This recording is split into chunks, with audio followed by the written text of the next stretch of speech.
এই বুকের ব্যথা কতটা যে গভীর হয়েছে তা বোঝানো মুশকিল।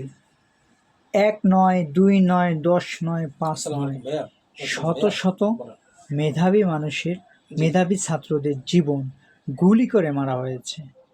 আজকে ছাত্র জনতারা মাঠে আছেন। অগণিত ছাত্র জনতা ছাত্রদেরকে বিনা দোষে গ্রেপ্তার করে নিয়ে আসা হয়েছে। একদিকে গুলিতে মারতেছে, আর একদিকে পুলিশ দিয়ে ধরে জেলে পাঠাচ্ছে। এখন আবার নাটক করা হচ্ছে তাদেরকে জামিন দেওয়া হবে।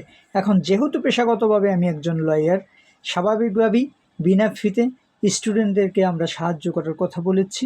আমরা সেটা করতে আজকে শনিবার আমরা কোর্টে কাজ করতেছি।